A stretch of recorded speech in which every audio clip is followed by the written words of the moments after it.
us each about your characters and how do Jules and Damien fit into the Tanner family's story? Jules is a really old friend of Natalie's. They were at university together at some point, or fashion school, but they've known each other since they were in their early 20s, and obviously gone through a lot of stuff in terms of boyfriends and partners and kids and life changes. So they really have a sort of shared history. And also, I think, interestingly, I think there's been sort of times when Nat might not have been the best friend she could, and maybe sort of took some opportunities away from Jules in the past, which kind of plays out a little bit in the season, as you see.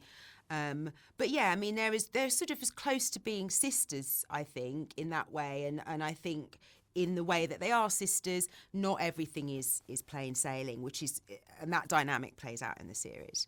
Christine and I play husband and wife in the show, and we've hired a Manny, played by Jack Whitehall, who is stolen from us by Christine's character, in the show's friend. So we think we're great friends with this family, but clearly we're not that good friends. But to be honest, they can keep him because he does some really bad stuff.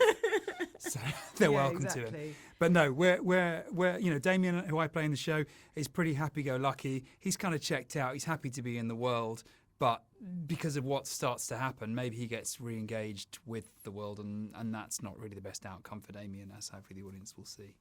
What excited you most about the tones and twists of this thriller? I think just how dark this gets is a surprise.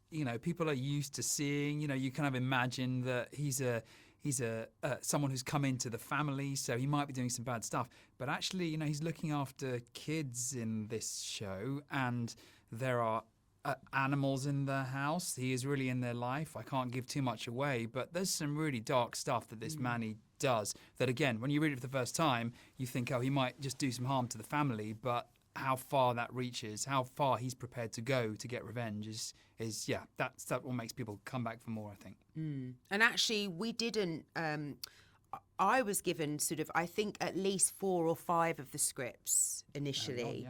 And so I had a real set, which is good because you kind of want to know the journey that not just your character, but all the characters going on.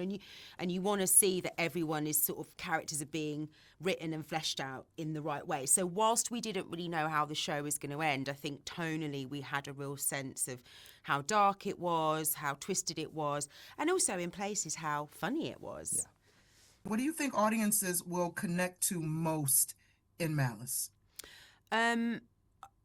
I think sort of taking a peek behind the curtain of the lives of these people that seemingly have this fabulous life, I think that's always really intriguing.